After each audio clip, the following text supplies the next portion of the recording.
সকলকে নমস্কার। আমার নাম রাজীব দত্ত। সকলকে আমাদের চ্যানেলে স্বাগত।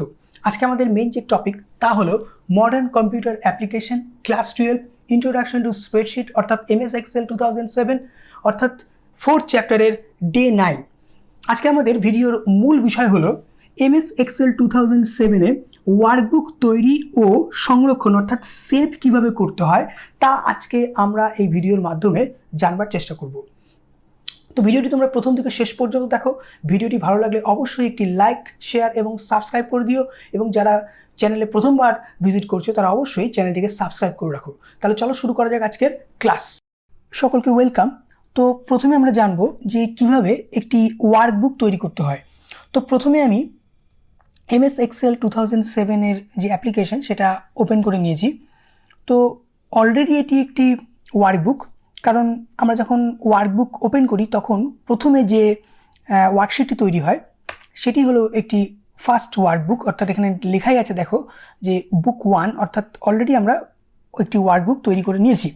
তো এটিকে যদি আমরা আবারও তৈরি করতে হয় তাহলে আমরা কি করব?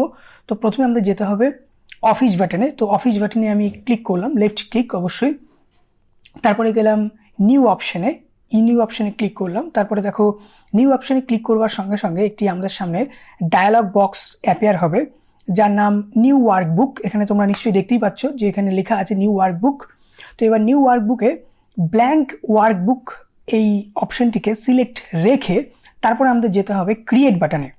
ঠিক আছে, তো এখানে ক্রিয়েট বাটনে ক্লিক করবার সঙ্গে সঙ্গে আমাদের সামনে একটি নতুন ওয়ার্কবুক ক্রিয়েট হবে। তো আমি এখানে ক্লিক করলাম, ক্লিক করবার সঙ্গে সঙ্গে দেখো এখানে বুক 1 ছিল প্রথম ওয়ার্কবুক।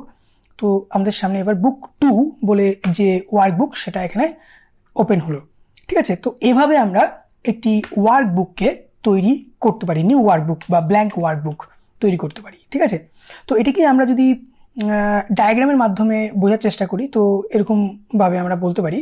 তো প্রথমে আমরা কি করব? প্রথমে অফিস বাটনে গেলাম, তারপরে নিউ অপশনে গেলাম, তারপর নিউ ওয়ার্কবুক, তারপর টেমপ্লেট, তারপরে ব্ল্যাঙ্ক অ্যান্ড রিসেন্ট, তারপরে ব্ল্যাঙ্ক ওয়ার্কবুক, তারপরে আমাদের ক্রিয়েট।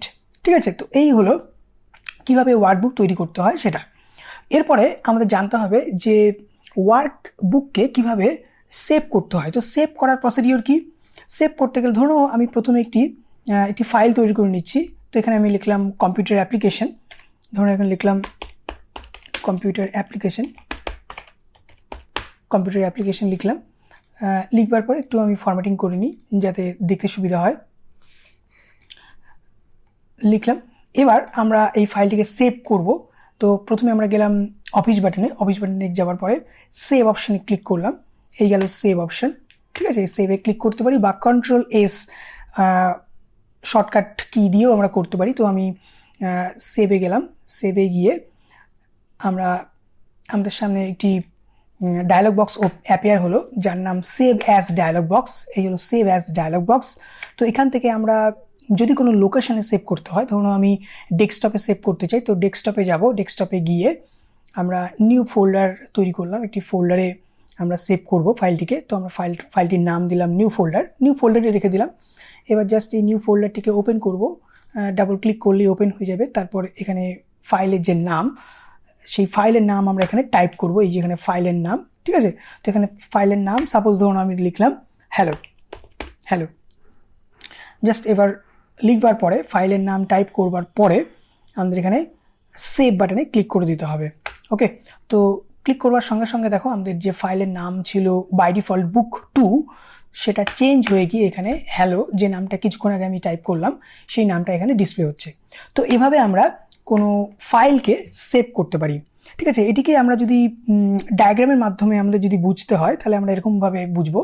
প্রথমে অফিস বাটন, তারপর সেভ বা সেভ অ্যাজ ডায়ালগ বক্স, তারপরে মানে সেভ অথবা সেভ অ্যাজ অপশানে ক্লিক করতে হবে। তারপর সেখান থেকে যাব সেভ অ্যাজ ডায়ালগ বক্স, তারপর আমরা ফোল্ডার নির্বাচন করব বা ফোল্ডার তৈরি করবার পরে আমরা ফাইলের নাম টাইপ করব, তারপর সেভ বাটনে ক্লিক করবার সঙ্গে সঙ্গে আমাদের ফাইলটি সেভ হয়ে যাবে। তো এই হলো তোমাদের টোটাল প্রসেস। আশা করি তোমরা ভিডিওটি বুঝতে পেরেছো।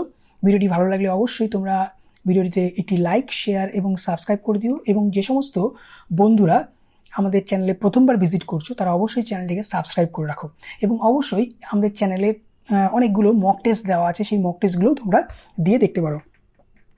তো আজকের মতো ভিডিওটি এই পর্যন্তই। এরপরে দেখা হচ্ছে আরও একটি নতুন ভিডিও নিয়ে। ধন্যবাদ।